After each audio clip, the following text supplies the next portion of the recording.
তৈয়ারি শুরু হয়ে গেছে। ভোগ রান্না কি কি হয়েছে দেখালাম, আমার সব বন্ধুরা মিলে সবাই কি কি করেছে। এবারে ঠাকুরকে সাজিয়ে বসিয়ে দিয়েছি, কিন্তু ঠাকুরের মেন হচ্ছে পদ্ম।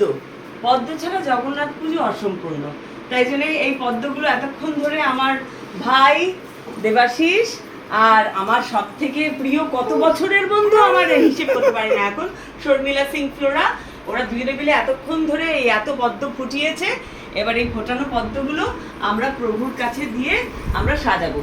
আর আমার দুই সুইট ফ্রেন্ড আয়ুষী আরোহী, ওরাও এসে গেছে, এসেই কাজে লেগে পড়েছে। আর যে খিচুড়ি বানিয়েছে বললাম, সমীর দিল্লি থেকে এসছে, সমীর রোহাতকি, ও বানিয়েছে।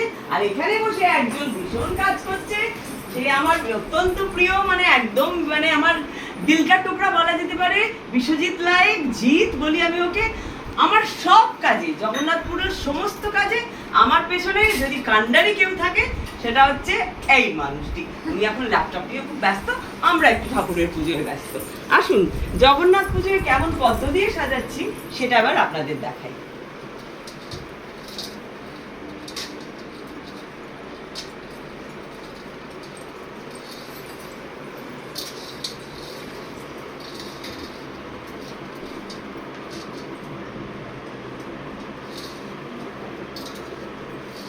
আচ্ছা, আরো একটা কথা বলার আছে। এই যে জগন্নাথ বলরাম সুভদ্রা দেখছেন, এটা কিন্তু আমার নয়, এটা হচ্ছে আমার মায়ের বাড়ি থেকে এসছে, আমার মায়ের জগন্নাথ বলরাম সুভদ্রা।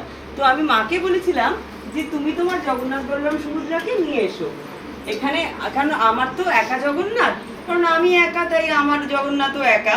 আমার তো বয়ফ্রেন্ড জগন্নাথ, আপনারা সবাই জানেন। তো আমার জগন্নাথ, আমি মাকে বললাম তোমার জগন্নাথ থাকবে আমার বাড়িতে রথের দিন, আর আমার জগন্নাথ চলে যায় মার বাড়িতে, মাসির বাড়ি তো নেই, তাই দিদার বাড়িতে যায়।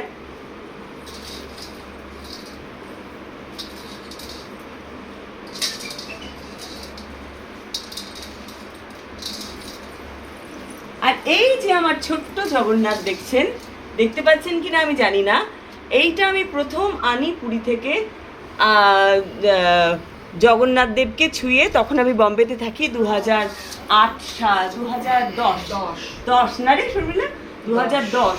তখন আমি প্রথম এই মূর্তিটা নিয়ে বম্বে ফিরে যাই। তারপরে আবার স্নানযাত্রায় আসি, এসে তখন এই প্রভুকে আমি পাই রথের পাশে। তখন আগের প্রভু ছিলেন নবকলেবর, তখনও হয়নি। এবং এই আসল প্রভুকে ছুঁয়ে আমার এক বন্ধু পুজো করে দেয়। তারপর প্রভু আমার সঙ্গে বম্বেতেই থাকতেন। তারপর আমি কলকাতায় 2016-তে যখন আসি, উনি চলে আসেন। সেই 2016 থেকে আমার বাড়িতে রথের পুজো শুরু হয়েছিল খুব ছোট করে। আস্তে আস্তে প্রভু কিভাবে বাড়িয়ে দিলেন জানি না।